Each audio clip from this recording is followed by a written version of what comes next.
ہمارے ہاں اس وقت معاملات یہ ہیں کہ نوجوانوں پر قبضہ کرنے کی کوشش کی جا رہی ہے، ورغلانے کی کوشش کی جا رہی ہے، نوجوانوں کو ہر طبقہ اپنی طرف مائل کرنے کی کوشش کرتا ہے۔ اے علماء اہل سنت، اعتکاف کو آپ ذریعہ بنائیں اپنے ان نوجوانوں کو راہ راست پر لانے کا، ہدایت پر لانے کا، اور ان کے دل اور دماغ پر اللہ اور اس کے رسول، اہل بیت اور صحابہ اکرام کی محبت نقش کرنے کا۔ واہ واہ واہ، کمال کا پیغام دے ان نوجوانوں کو آپ اس طرف راغب کریں، انہیں اپنا بنائیں، اور ان کا جو خالی جو کاغذ ہے اور دل کی جو لوح ہے جس پر ابھی تک کچھ نقش نہیں ہے، آپ نقش نہیں ڈالیں گے، کوئی اور ڈالے گا، پھر آپ کا نقش بیکار ہوگا۔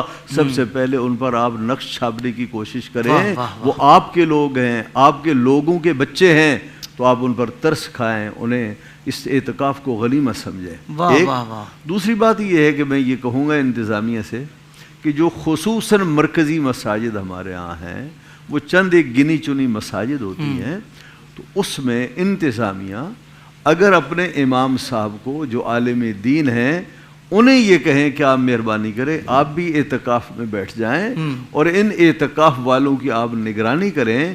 اگر ایک عالم کی نگرانی میں اعتکاف ہوگا تو اس کے بڑے مقاصد حاصل ہوں گے۔ واہ واہ واہ، میری یہ گزارش ہے۔ بعض لوگوں کی سوچ یہ ہوتی ہے کہ میں تو صرف ذکر اذکار کے لیے آیا ہوں، تو میں ان حلقوں میں کیوں بیٹھوں جہاں کہتے ہیں آج آپ کو عقیدہ سکھائیں، نماز کی تصحیح، وضو کا طریقہ، غسل کا طریقہ، تو ان کو احادیث مبارکہ بتائی جائیں۔ سید عالم علیہ السلام نے فرمایا کہ دین کا علم سیکھنا افضل من العبادہ، عبادت سے بھی افضل ہے۔ عرض کیا جانے جہاں کیا قرآن پڑھنے سے بھی افضل ہے؟ تو فرما کیا قرآن بغیر علم کے پڑھ لو گے؟ اللہ پھر حضور جان نور علیہ السلام ایک دن مسجد انور میں تشریف لائے، صحابہ کرام کے دو حلقے تھے، ایک ذکر فکر میں مصروف تھے اور ایک قرآن اور جان عالم علیہ السلام کے ارشادات میں غور و خوض کر رہے تھے۔ سبحان اللہ۔ آقا علیہ السلام نے ذکر والوں کی تعریف کی اور خود اس علم والوں کے حلقے میں جلوہ گر ہو گئے۔ گویا امت کو میسج دے دیا کہ ہمیں پانا ہے تو علم والوں میں تلاش کرو، تاکہ ہماری ذات اقدس کا تعارف بھی ہو اور ہماری تعلیمات کا فروغ بھی ہو۔ سبحان اللہ۔ تیسری چیز یہ ہوتی ہے کہ حکم یہ دیا گیا ہے کہ لوگوں سے ان کی عقلوں کے مطابق کلام کرو۔ سیم یہی معاملہ ہے کہ ان کے ساتھ ان کو بٹھانا، ان کو وقت دینا، ان کو سیکھنا سکھانا، اس کے لیے بھی دوسرے افراد کی جو طبیعتیں ہیں ان کو ملحوظ رکھا جائے۔ اس کے اندر زیادہ سے زیادہ کوشش کی جائے، آرام کے وقت میں ان کو آرام دیا جائے، ایک، اور نمبر دو، مختصر حلقوں کا قیام ہو اور اس میں دلچسپی ہو، اس میں خشک پہلو نہ ہو، اس انداز کے کہ وہ سننے والا اس سے کراہت محسوس کرے اور وہ اگلی نشست میں نہ بیٹھے۔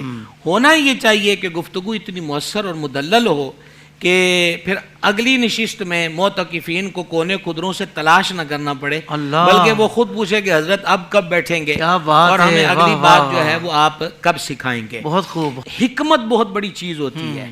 جہاں جہاں بھی ہمارے اہل سنت کی تنظیمیں ہیں، علماء ہیں، نجی سطح پر ہیں، بڑی سطح پر ہیں، تو وہ اپنے جدول اس اعتبار سے مقرر کریں کہ کوئی اس میں سے مطلب تل ملا نہ اٹھے، ایک۔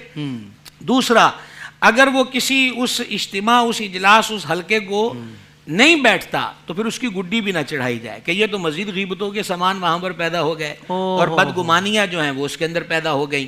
اس کو آرام کرنا ہے، کرنے دیں۔ پھر میں کہوں گا کہ میں کدے کا ساکی اگر حسن اخلاق رکھتا ہو تو پھر جام پینے والوں کی بھیڑ دروازے پہ لگی ہی رہتی ہے۔ اب یہ میں کدے والے کی ہے کہ وہ کس انداز پر بیٹھتا ہے اور کس انداز پہ جام بانٹتا ہے، تو کبھی بھیڑ وہاں سے کم نہیں ہوتی۔ بہرحال ہمارے اعتکاف کرنے والے بھائیوں سے کہوں گا، آپ کے لیے بہترین موقع ہے کہ اگر آپ کی 10 دن میں نماز ٹھیک ہو جائے، آپ کے لیے بہترین موقع ہے کہ اگر آپ کو 10 دنوں میں اعتکاف کے اندر غسل کا صحیح طریقہ آ جائے، وضو کا صحیح طریقہ آ جائے، آپ کو نماز کے فرائض کا پتہ چل جائے، واجبات کا پتہ چل جائے، کن چیزوں سے نماز ٹوٹتی ہے اس کا پتہ چل جائے، جمعے کی نماز کے احکام کا پتہ چل جائے، نماز جنازہ اور غسل میت کا طریقہ معلوم ہو جائے، مسافر کی نماز کے مسائل معلوم ہو جائیں، تو حدیث پاک میں یہ مضمون ہے کہ دین کے مسئلے میں غور و خوض کرنا 60 سال کی نفلی عبادت سے بہتر ہے. اللہ تو اس لیے ہمارے اعتکاف والے بھائی اس میں پریشان نہ ہو کہ یار یہ تو ہمیں سکھاتے ہی رہے ہیں,